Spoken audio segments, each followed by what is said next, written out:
No se me oye. Buenas noches.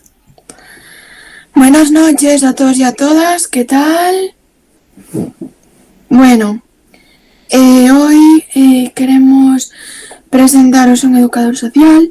Su nombre es Iván Soriano y es una persona con discapacidad. Es activista y defensor de los derechos de las personas LGTBI. Bueno, la verdad que Iván pues tiene una larga trayectoria profesional, ha ocupado distintos espacios, tanto públicos como privados, siempre en el ámbito de lo social y bueno, siempre apoyando a diferentes colectivos. Pero en esta ocasión queremos centrarnos en su labor como educador social en el ámbito de las personas con discapacidad. Si me permitís, y además está aquí Iván, voy a leer su experiencia profesional porque es un tanto larga, pero muy interesante. No quería que os perdierais esto. Él ha sido presidente de Plurals Associació LGTBIQ+, una asociación catalana que promueve y defiende los derechos de las personas LGTB. Ha estado en el departamento de enseñament, soy gallega, De educación, ya está. Bueno, pues de educación, gracias. Y bueno, la especialidad de orientación educativa, atendiendo a la diversidad y medidas de intervención sobre las necesidades educativas especiales, como profesor colaborador de la UOC, la Universidad Oberta de Cataluña, impartiendo una materia de acción socioeducativa y diversidad funcional en el Ayuntamiento de Blanes, como educador social en servicios sociales y en atención primaria, en intervención socioeducativa con familias y colectivos en riesgo de exclusión social. En la Fundación de KV, como técnico de proyectos internacionales, responsable de redacción, gestión y evaluación de proyectos de inserción laboral para personas con discapacidad.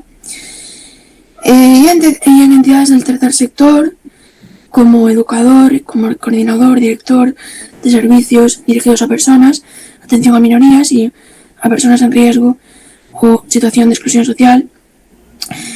Y por último, bueno, como consultor en el sector público, realizando pues diseño, control, gestión, seguimiento, evaluación de políticas de evaluación e igualdad de oportunidades entre hombres y mujeres dentro del Fondo Social Europeo, con planes de comunicación, estudios e investigaciones en distintas temáticas, a lo que dedicó 7 años de su vida. O sea, ahí es nada, ¿no? Ahí queda.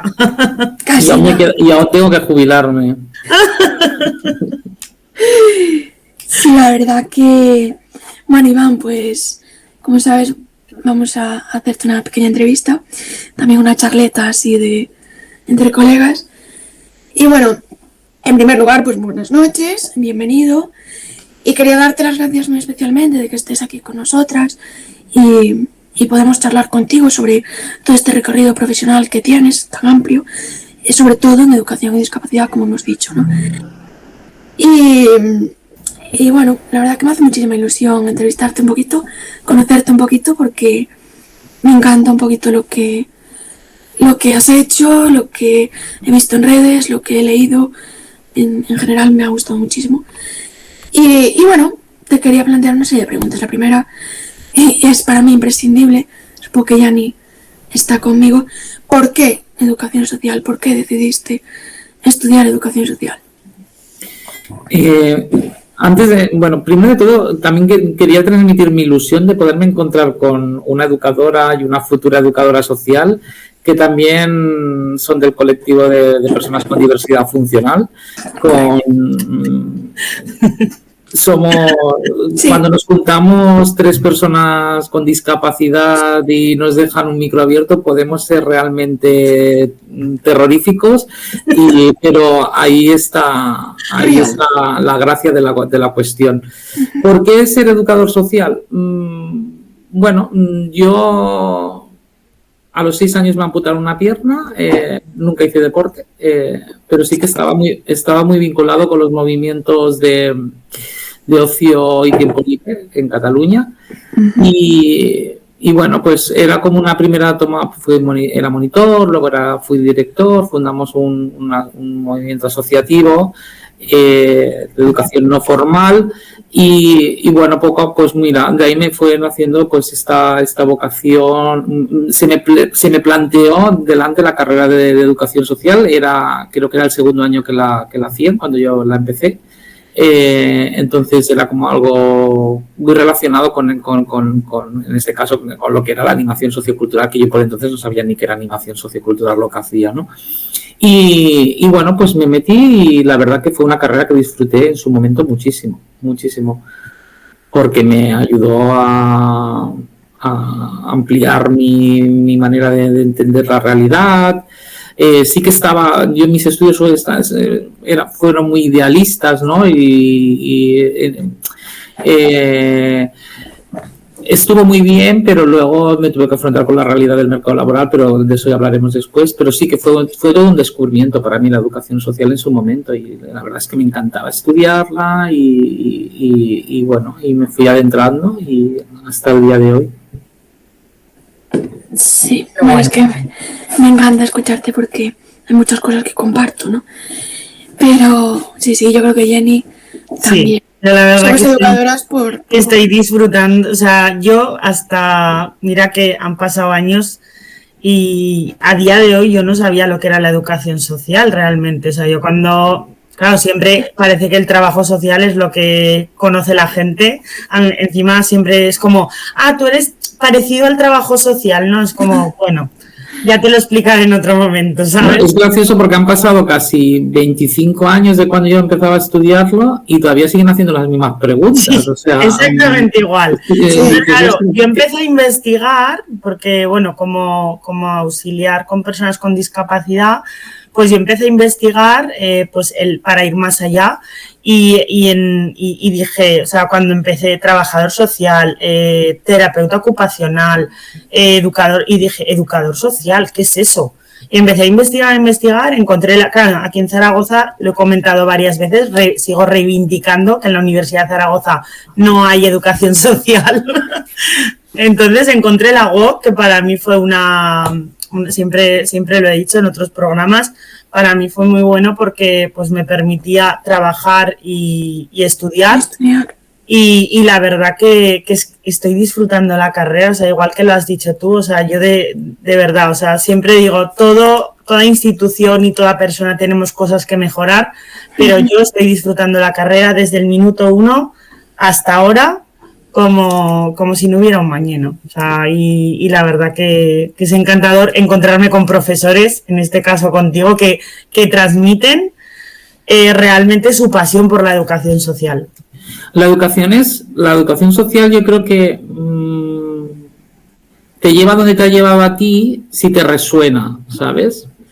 También, o sea, siendo realistas, porque a mí yo soy una persona como muy realista, así intento serlo siempre, sí que es verdad que hay gente que la vive como una manera mucho más aséptica, ¿no? O sea, no se implica a lo mejor a un nivel que traspasa lo que puede ser una profesión estándar de cualquier otra cosa, ¿no? Y de ahí nace ese concepto que tú decías, Cata, también de la vocación, ¿no?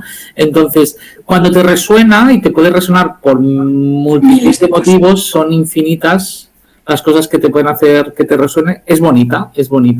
Ahora, luego también decir que la trayectoria del educador social, la carrera profesional o la trayectoria profesional del educador social, para mí no la encuentro tan bonita como la carrera, ¿no? No.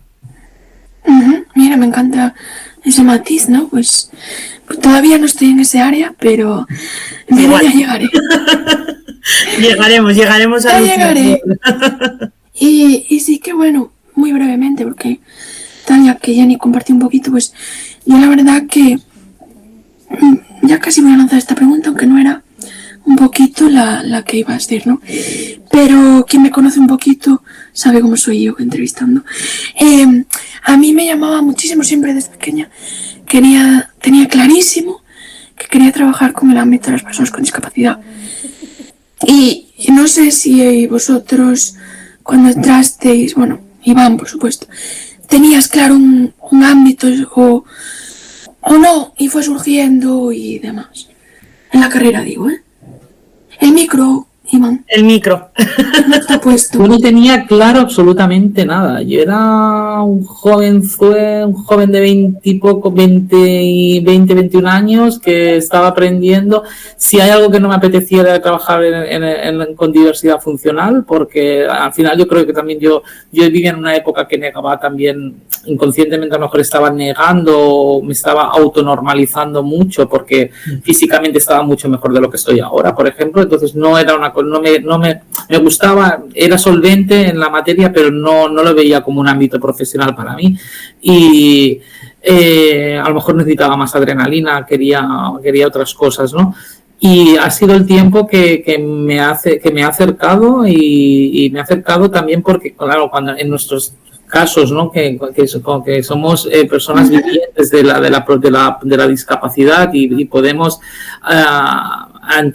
llegarla a entender traspasando nuestra propia identidad, pues con el tiempo ha sido una cosa de casi que la vida me ha empujado a ese área de conocimiento,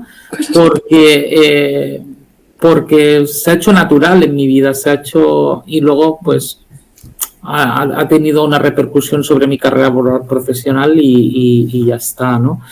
Pero no, yo no quería trabajar en este campo, no quería trabajar en ninguno, yo quería trabajar en todos. Era una revolución yo misma. Sí. Tenía esa curiosidad. No quiero de todo. Sí, está guay. Yo ya te digo, era una curiosidad que yo tenía.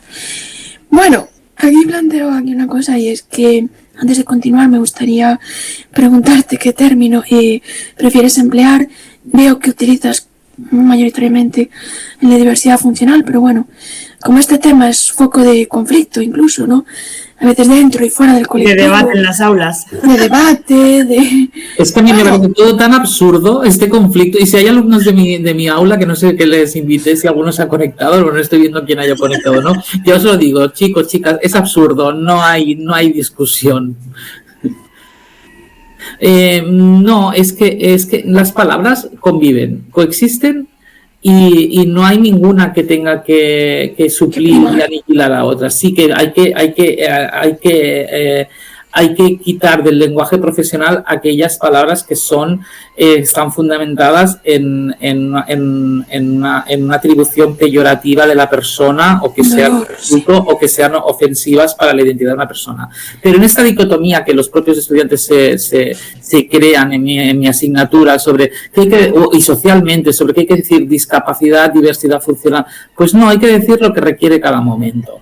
Yo lo que quiero es que mis estudiantes y futuros educadores sociales sepan manejar el lenguaje y sepan decir, y no tengan miedo a decir discapacidad, porque no hay nada de malo en decir discapacidad, ni nada de malo en decir diversidad funcional, cuando tú conoces la amplitud y la dimensión que tiene y la intención que puede tener cada palabra en cada momento. De hecho, si tomamos como referencia la teoría CRIP, la teoría queer, el concepto más CRIP de la discapacidad es llamarnos tullidos, y yo muchas veces lo digo, yo soy un tullido, ¿vale? ¿Por qué? Estoy quitando, estamos quitando el propio estigma de nuestra autoidentidad, y nos estamos llamándonos sin ningún tipo de prejuicio. Cuando, por ejemplo, entre un grupo de personas homosexuales o gays se llaman maricón entre ellos, pues yo muchas veces me llamo tullido, y a veces ya utilizo la palabra minoría funcional, porque considero que en ese momento lo que define con más precisión la posición de lo que quiero expresar, es decir, que soy una minoría ante una mayoría, y soy una minoría por una cuestión funcional. No hay una lucha de conceptos, y quien ha querido hacer una lucha de conceptos ha sido porque le interesa hacer una lucha de conceptos. Total, pero bueno, quería escucharte porque decías, ¿no?, en las aulas como docente, pero como alumnado, lo he vivido, como persona, me ha pasado, creo que lo comentaba con Jenny también, de rollo, gente que no tiene de discapacidad, y es en plan, no, tienes que decir tal concepto porque si no es discriminatorio, es feo, te estás Pero Cata, eso es como una tendencia social de las polarizaciones, de que es blanco o es negro. No, chico, entre blanco y negro hay una gran cantidad de matices. Entre una palabra y otra hay millones de palabras. Entonces, da igual, todas conviven. No estamos hablando de esto. Estamos diciendo que la diversidad funcional, que es lo que estamos defendiendo algún grupo de teóricos, es un concepto que tiene que estar dentro del vocabulario del mundo de las personas con discapacidad. ¿Por qué tiene que estar dentro de ese mundo? Porque hay una realidad, ¿vale? Hay una realidad que nos rodea, que no está atendiendo que las personas funcionamos de diferente manera. Uh-huh. ¿Qué implica esto? Cuando no se nos considera que funcionamos de diferentes maneras, se crea un mundo único, ¿vale? Que nos está dejando atrás. ¿Vale? Y ese es para mí el mayor significado de la diversidad funcional, que entendamos no solo que necesito una rampa, es que yo no necesito una rampa, pero es que hay muchísimas más maneras, hay múltiples maneras de funcionar que requieren de mayor inversión y requieren de mayor consideración, pero no solo desde la equipación, sino también desde la idea, desde la aplicación de las políticas públicas, políticas sociales, desde incluso las políticas empresariales, sí, que crean ciudades, crean contextos y crean realidades. Yo es que recuerdo perfectamente el debate, o sea, a mí alguna persona incluso me atacó por defender la discapacidad, o sea, el concepto de discapacidad frente a la diversidad funcional. O sea, yo no defendía ni el uno ni el otro, sino que realmente la base es el respeto. O sea, yo creo que en función del contexto, de lo que hablaba Iván, o sea, en función de dónde estás, del momento, realmente te va a salir el decir, yo por ejemplo, a mí me sale tanto en algunos momentos diversidad funcional como discapacidad. Y es eso, es realmente, yo recuerdo en el aula sí que se creó ahí un debate es como, hay que usar diversidad funcional porque todos somos diversos funcionalmente, y otra persona decía, no, pues hay que usar discapacidad. Es que yo creo que al final se está generando, es que no es una lucha realmente. Está centrando un falso debate en base de lo que quiere ser políticamente correcto. Y esa no es la cuestión. La cuestión no es utilizar el lenguaje para ser políticamente correcto. La cuestión es generar lenguajes y generar esquemas generar esquemas sobre los que seguir construyendo. Entonces, a mí no me sirve de nada que digas que persona con diversidad funcional o persona con discapacidad, si luego tienes una tienda y no pones una rampa. Totalmente. Me da absolutamente igual. Totalmente. Que me digas, hola señor diverso funcionalmente, no, ponme la rampa, por favor.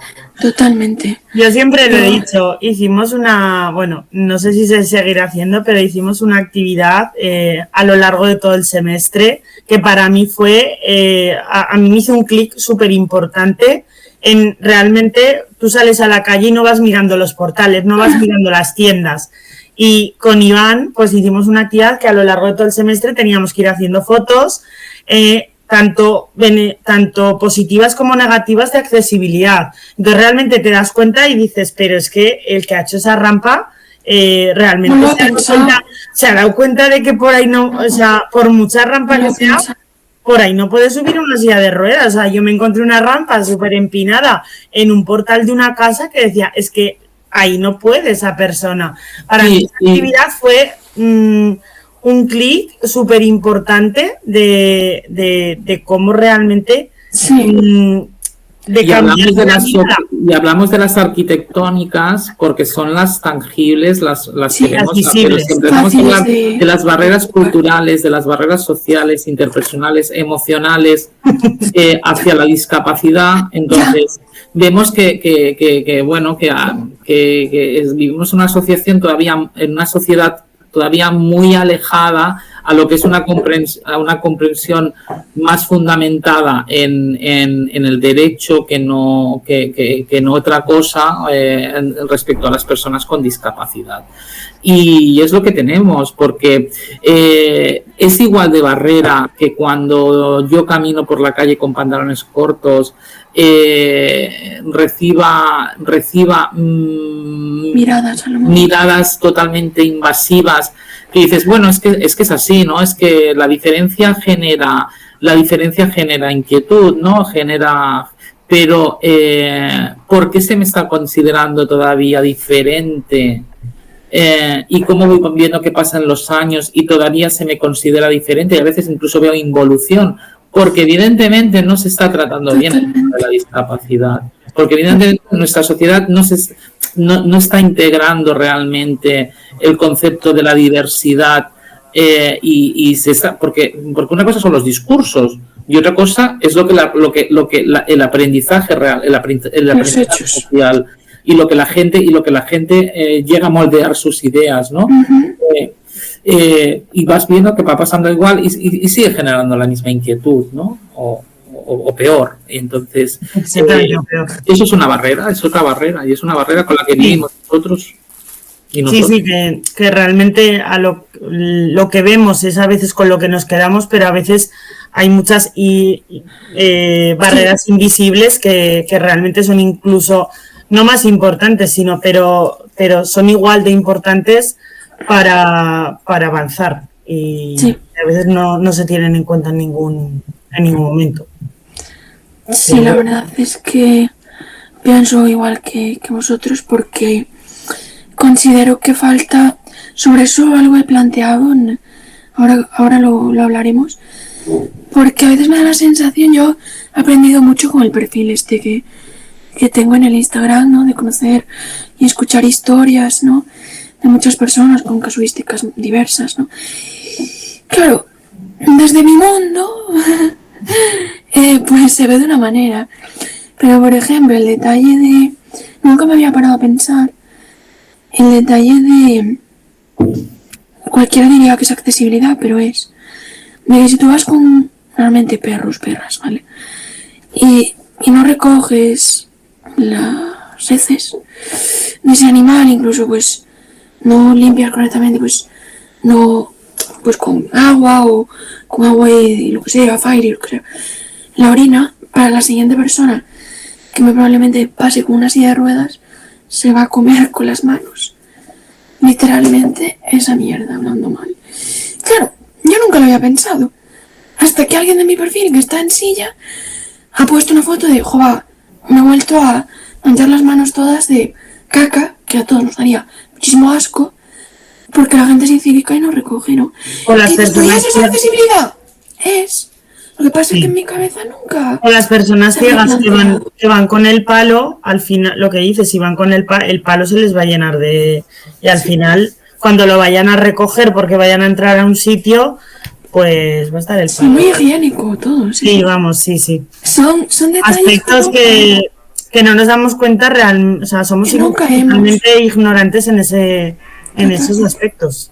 Y hay centenares de situaciones que no somos ni el propio colectivo somos capaces de medir, porque muchas veces se trata de microgestos, microsituaciones diarias que al final son acumulativas y que nos dejan destrozados, porque claro, es que ni tú te estás dando cuenta de la hostilidad que estás viviendo y con la que estás viviendo, porque además, si hay algo que nos caracteriza a las personas con discapacidad, es que tenemos una situación de vulnerabilidad y de fragilidad física, psicológica o sensorial, ¿vale? Que nos hace más vulnerables, y entonces al mismo tiempo estamos soportando más hostilidad, porque como nos han obligado a tener que ser normales, entonces, y ser como los demás, que dices que bueno, que eso está muy bien hasta un límite. No quiero ser como todo el mundo, yo quiero ser yo. Lo que yo quiero es que la vida me sea un poco más fácil, que me sea igual o que no me tenga que dejar la piel por el camino, ¿no? Entonces, ahí vamos. Al final acabamos con vidas con muchísima sobreexplotación de nuestros cuerpos, nuestras mentes y nuestros sentidos, dejándonos siempre la piel un poco más, porque evidentemente tenemos una vulnerabilidad que nos afecta a nivel físico, psicológico, tenemos que dar el callo igual, ¿no? Es lo que... Y tenemos que estar a la altura de todo el mundo, porque nadie te va a perdonar nada. Entonces, es lo que hay. Y así... Claro. No, pero es que incluso matizaría, si me permites, Iván, que eso que... Soy muy pesada, ¿eh? Pero matizaría, si me permites, que eso que acabas de decir se llaman derechos. Por aquello que dejamos la piel más que el resto. Es por tener un trabajo, es por acabar unos estudios, es por tener un hogar, es por... A mí la gente me dice, ¿no? cuando yo le explico esto a un normativo funcional, ¿vale? Me dice, pero que no te entiendo, ¿pero a qué te refieres? Digo, mira, yo me refiero a es que yo tengo una pierna amputada, aparte de otras patologías que han ido saliendo ocasionadas por tantísimos años como amputado, o sea, tengo una situación física frágil, ¿no? Entonces, mi cuerpo me pide que duerma, que descanse, ¿vale? Lo que me pide mi cuerpo es que descanse unas horas más, porque mi cuerpo está más cascado, es como tu coche. Si tu coche es uno de tercera mano, pues no puedes hacer tantos kilómetros, pues es lo mismo, ¿no? Mi cuerpo necesita descansar. Pero a mí, nadie me permite la licencia de dormir más que mis compañeros. Ahora, me piden el mismo nivel de rendimiento que a mis compañeros. Claro, si esto lo multiplicas a 35, 40 años de vida laboral... sí. Ves que te están hostigando el cuerpo, la mente, te están hostigando, la sociedad te está hostigando. Entonces, entonces ahí lo empiezan a entender. Ahí entienden que yo necesite dormir, descansar un poco más cada día. Digo, pero es que no lo puedo hacer. Entonces no me digas que estoy de mal humor, ¿sabes? ¿Entiendes mi mal humor de dónde viene? Porque ahí va la otra. O sea, ¿quién puede negar que el dolor provoque tener una personalidad más débil en algunos momentos o menos consistente, etcétera? Entonces, tienes que hacer a lo largo de tu vida yo he tenido que hacer muchísima pedagogía para que en algunas ocasiones se me entendiera también, ¿no? Porque es muy fácil juzgar, pero es muy difícil ponerse en los zapatos de una persona que no puedes comprender porque nunca has estado en su situación. Totalmente. Sí. Además, diríamos que, sin equivocarnos, que es un colectivo cuanto menos muy complejo, porque cada historia es un mundo, cada persona es diferente, un diagnóstico no es igual para todas las personas. El mismo diagnóstico me refiero, ¿eh? Entonces, claro, es tan plural que es muy difícil, a veces incluso lo que decíamos, Iván, desde el centro del colectivo, siendo, pues en mi caso, cardiópata, ¿no? Y en tu caso, pues, te amputaron una pierna, ¿no? Claro, vamos a tener una discapacidad física, tú y yo. Movilidad reducida, tú y yo, seguramente. Pero vamos a tener diferentes necesidades y diferentes situaciones. Y el cartelito tenemos el mismo. Pero la vida es muy distinta. Pues eso es un ejemplo. Me costaría ponerme en tu lugar. Y tú en el mío no te lo vas a figurar. Pues, Cata, ese es un ejemplo. Lo que estás diciendo tú, pones sobre la mesa la validez y la necesidad de profundidad del concepto de diversidad funcional. Totalmente. Ahí está. Sí. Clarito. A mí me gustaría sacar un tema que creo que es el tema de la burocracia, ¿vale? Yo viví una situación de burocracia en la que aún sigo a día de hoy sorprendida, ¿vale? O sea, yo para entrar a un grado superior de educación infantil por una plaza con discapacidad, a través de mi discapacidad reservada para... Yo tuve que pasar una entrevista para ver si era capaz de llevar a cabo esos estudios. Una entrevista que a día de hoy la tengo en mi cabeza. Yo salí de allí pensando que a mí no me daban la plaza y solo solicité yo la plaza, ¿eh? Tú vas a ser capaz de... Claro, es que imagínate, vas a trabajar con niños, entonces tu discapacidad te lo va a permitir. Porque o sea, una serie de preguntas que no venían ni a cuento, que yo en una de ellas le dije a la señora, usted esta entrevista se la está haciendo a todos que están entrando con un 5, con un 6, con un 7 y con un 8, porque igual tampoco están capacitados para ser educadores sociales. Es que lo que no entiendo es por qué en esa entrevista te están preguntando sobre datos personales. ¿Sabes? Claro. Primero que eso es un dato personal y eso es confidencial, ¿vale? Y eso no lo puedes preguntar legalmente en una entrevista. Eso es lo primero. Y lo segundo, si tú quieres probar tu Valua como candidato, pues contrata a una persona y tienes 3 días de prueba para ver si funciona o no funciona físicamente. Entonces, porque de recursos humanos también podemos hablar un rato de lo que se puede llegar a las atrocidades que se pueden llegar a cometer hacia las personas con discapacidad, en vulneración de cualquier tipo de derecho a la preservación de la identidad de sus datos más identitarios. Sí, o sea, no sé, yo acabo de quedar flipando, perdonarme. Que sí, yo la verdad yo nunca la había vivido porque mi hermana entró en la universidad y no tuvo que pasar ese trámite. Y sin embargo, claro, cuando a mí me tocó yo dije, hola, ¿esto qué es? Claro, cuando luego encima te estigmatiza muchísimo a ti misma, porque yo precisamente ese diciembre caí en uno de los peores brotes de mi enfermedad, aún más, tuve que dejar el curso y posteriormente fue cuando llegó mi operación. Y claro, yo lo primero que pensé, o sea, de verdad, o sea, yo tengo eso en mi cabeza me vino a la cabeza la entrevista de esa señora de decir, ¿tú vas a poder seguir el curso con normalidad? Y yo dije, ostras, esto ha sido el destino, el karma, o, ¿sabes? Se te pasan por la cabeza muchas cosas. Yo me saqué una asignatura, me guardaron la plaza y luego ya continué con normalidad porque, bueno, mi operación me lo permitió. Pero en ese momento dices, ostras, yo he pasado una entrevista en la que esta señora me ha calificado de que yo igual no podía hacerlo y resulta que ahora me pasa esto. Entonces te planteas realmente estoy calificada, no estoy, o sea, lo voy a poder hacer, ¿no? Esto que te pasó a ti con estos estudios de formación o lo que pasa en las entrevistas de trabajo son situaciones que todas las personas con discapacidad vivimos a lo largo de nuestras vidas, que son súper estigmatizantes, que al final tienes que tener muy cuidado la autoestima porque es fácil poder encontrarte una persona así que te esté cuestionando a ti a través de tu discapacidad, y eso no es así. O sea, la discapacidad no nos define como personas, o sea, somos personas con discapacidad, y es uno de nuestros rasgos,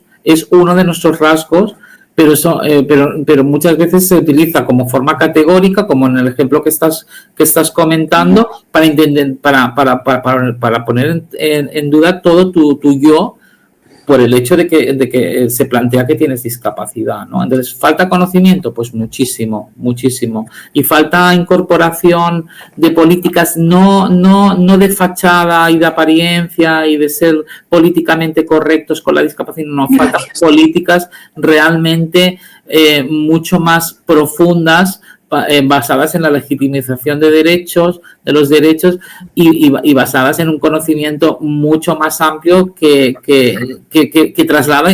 traspase incluso lo que algunos propios movimientos de personas con discapacidad quieren defender por sus autopropios intereses.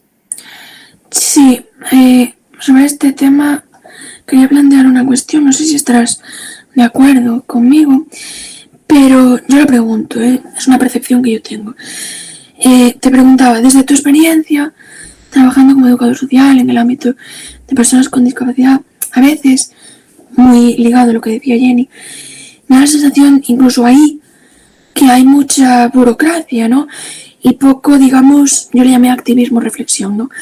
De hecho, activismo-reflexión un poco lo que sale en este libro, en el capítulo que has escrito, ¿no? En el que, pues, profundizas, y pues, esto que estamos hablando, no charlando, sobre derechos, sobre más allá de la accesibilidad física tangible de una cuesta, ¿no? La sensación de que a veces, igual me equivoco mucho, pero incluso como profesionales, nos centramos en cosas fundamentales, como ser la autonomía de las personas, la autoestima fundamental, o sea, es nuestra labor principal, pero creo que dejamos atrás algo que a lo mejor tú o yo, o quizá Jenny, yo creo que también, personas que estamos dentro, que lo vivimos día a día, ¿no? Vemos, como comentábamos al inicio, ¿no? En nuestra charla previa, ¿no? Sobre el empleo, o sobre la educación, sobre tal, es decir, todas aquellas barreras, ¿no? que son derechos, como antes decía hace un ratito, y que a mí a veces me da la sensación de que todavía queda un poquito... Es decir, es muy importante que trabajes con esa persona, con ese usuario, en que sepa ir a tal sitio sola. Es fundamental. Pero también es fundamental, considero, como profesionales, que demos una visibilidad global, real, denuncia social si hace falta, hacia los problemas integrales o grandes, ¿no?, que tiene el colectivo. No sé qué opinarás tú. No sé si me he explicado bien. Un momentito, antes de que conteste, bueno, por un problema así medianamente técnico, aparte que los programas suelen durar 45 minutos, pero es que en este caso si no se nos va a cortar. Tenemos 5 minutos, ¿vale? Entonces, porque aproveches estos 5 minutos para responder a la pregunta y además la última pregunta que solemos hacer a los invitados para que no se me quede en el tintero, recomendación, bueno, en este caso recomendación de un libro, me parece que está claro, o una serie o película que te haya marcado como educador social en este caso, o persona con discapacidad. Jenny, no sé si me va a dar tiempo a todo, ¿eh? 4 minutos, Iván. A ver, a lo primero, a ver que recapitulemos. Hace falta muchísima pedagogía, pero hace falta pedagogía real, o sea, y hace falta una autocrítica dentro del colectivo de personas con discapacidad. Hace falta una autocrítica de decir qué hemos hecho nosotros también mal como colectivo, ¿vale? Porque también hay una parte de responsabilidad importante dentro del colectivo de personas con discapacidad en lo que se ha ido haciendo durante las últimas décadas aquí en nuestro contexto. Y hace falta, y hacer una pedagogía de la diversidad no quiere decir hacer un anuncio de televisión donde haya uno de cada tipo, no, hace falta un poco más allá. Entonces, si no empezamos a entender la discapacidad, entendiendo qué provocamos, qué emociones... hay una cosa que desde siempre me tiene muy flasheado, es como esa mirada del lamento judeocristiano nos afectó tanto y todavía sigue un poco permanente, ¿no? De la lástima, la pena, todo esto, ese discurso que lo tenemos tan claro, hoy en día, ¿qué emociones despertamos, no? O sea, no es lamento, es pena, ¿qué es lo que esto? Porque yo creo que no está ni nos hemos dado a entender bien, ni se nos está entendiendo bien en el momento en el que estamos. No puede ser que la ministra de Derechos Sociales haya aprobado una nueva clasificación de la discapacidad y un año después aquí no haya pasado nada y nadie diga nada. Entonces, ni el colectivo ni la sociedad. Entonces, por ahí voy, ¿no? Hace falta, pues, seguir removiendo y seguir cuestionando. Y lo otro que era, Jenny, el libro, tú lo tienes por ahí, ¿no, Cata? El libro que hemos escrito ahora. Esto lo tiene en físico, oye. Sí. El libro que acaba justo de salir, que es un Jordi Planella, que es el profesor titular, bueno, no, ahora ya no es profesor titular, ahora es el decano de la Facultad de Educación de la UOC. Nos propuso hacer este libro y está bien porque Jordi es atrevido y nos invitó no solo a profesores, sino también a personas con discapacidad a escribir en él, y además de temas como muy dispares entre ellos, pero que intentamos tocar cosas de las que poco se hablan, ¿no? Entonces se habla desde videojuegos y discapacidad, en mi caso, o muchas otras cosas, ¿no? En mi caso yo hablo sobre nuestros cuerpos, los cuerpos de las personas con discapacidad, de cómo estos cuerpos a veces... Bueno, muchas veces son motivos nuestro cuerpo es un motivo de exclusión, pero yo creo que además es nuestro mayor motor, es una teoría que yo defiendo, que creo que es nuestro mayor motor para crear nuevas maneras de entender la discapacidad. Series, rápido, me quedan menos de un minuto. Mira, mi serie es que es Juego de Tronos, es que no te puedo decir otra cosa, si está relacionada con la educación social, ¿no? Pero ahí es que me pegan unos hachazos. Bueno, yo por si acaso, buenas noches a todos. Te agradezco muchísimo que Muchísimas gracias. Creo que esto se va a cortar en 0, y no quiero despedirme sin darte muchísimas gracias, Iván, por estar aquí. Igual, muchísimas gracias, Iván. Muchísimas gracias a las dos, un placer. Ha sido un placer poderte conocer.